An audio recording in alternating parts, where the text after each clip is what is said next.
the AlloSphere. It's a 3-story metal sphere in an echo-free chamber. Think of the AlloSphere as a large, dynamically varying digital microscope that's connected to a supercomputer. 20 researchers can stand on a bridge suspended inside of the sphere and be completely immersed in their data. Imagine if a team of physicists could stand inside of an atom and watch and hear electrons spin. Imagine if a group of sculptors could be inside of a lattice of atoms and sculpt with their material. Imagine if a team of surgeons could fly into the brain as though it was a world and see tissues as landscapes and hear blood density levels as music. This is some of the research that you're going to see that we're undertaking at the AlloSphere. But first, a little bit about this group of artists, scientists, and engineers that are working together. I'm a composer, orchestrally trained, and the inventor of the AlloSphere. With my visual artist colleagues, we map complex mathematical algorithms that unfold in time and space, visually and sonically. Our scientist colleagues are finding new patterns in the information, and our engineering colleagues are making one of the largest dynamically varying computers in the world for this kind of data exploration. I'm going to fly you into 5 research projects in the AlloSphere that are going to take you from biological macroscopic data all the way down to electron spin. This first project is called the AlloBrain, and it's our attempt to quantify beauty by finding which regions of the brain are interactive while witnessing something beautiful. You're flying through the cortex of my colleague's brain.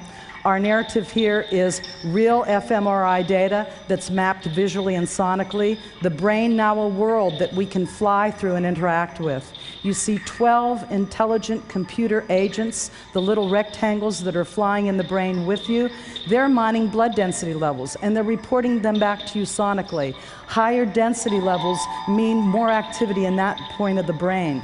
They're actually singing these densities to you with higher pitches mapped to higher densities.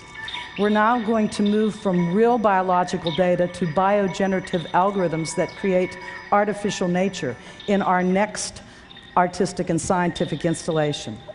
In this artistic and scientific installation, biogenerative algorithms are helping us to understand self-generation and growth, very important for simulation in the nanoscaled scientists. For artists, we're making new worlds that we can uncover and explore.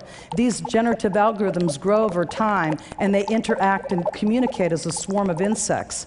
Our researchers are interacting with this data by injecting bacterial code, which are computer programs that allow these creatures to grow over time. We're going to move now from the biological and the macroscopic world down into the atomic world as we fly into a lattice of atoms. This is real AFM, atomic force microscope data from my colleagues in the Solid State Lighting and Energy Center. They've discovered a new bond, a new material for transparent solar cells. We're flying through 2,000 lattice of atoms, oxygen, hydrogen, and zinc. You view the bond in the triangle. It's 4 blue zinc atoms bonding with 1 white hydrogen atom. You see the electron flow with the streamlines we as artists have generated for the scientists. This is allowing them to find the bonding nodes in any lattice of atoms. We think it makes a beautiful structural art. The sound that you're hearing are the actual emission spectrums of these atoms. We've mapped them into the audio domain, so they're singing to you. Oxygen, hydrogen, and zinc have their own signature. We're going to actually move even further down as we go from this lattice of atoms to 1 single hydrogen atom. We're working with our physicist colleagues that have given us the mathematical calculations of the n-dimensional Schrödinger equation in time. What you're seeing here right now is a superposition of an electron in the lower 3 orbitals of a hydrogen atom. You're actually hearing and seeing the electron flow with the lines.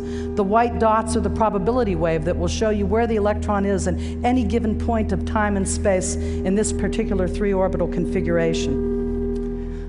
In a minute, we're going to move to a 2 orbital configuration, and you're going to notice a pulsing, and you're going to hear an undulation between the sound. This is actually a light emitter. As the sound starts to pulse and contract, our physicists can tell when a photon is going to be emitted. They're starting to find new mathematical structures in these calculations, and they're understanding more about quantum mathematics. We're going to move even further down and go to one single electron spin. And this will be the final project that I show you. Our colleagues in the Center for Quantum Computation and Spintronics are actually measuring with their lasers decoherence in a single electron spin. We've taken this information and we've made a mathematical model out of it. You're actually seeing and hearing quantum information flow. This is very important for the next step in simulating quantum computers and information technology. So these brief examples that I've shown you give you an idea of the kind of works that we're doing at the University of California, Santa Barbara to bring together arts, science, and engineering into a new age of math, science, and art. We hope that all of you will come to see the AlloSphere, inspire us to think of new ways that we can use this unique instrument that we've created at Santa Barbara. Thank you very much.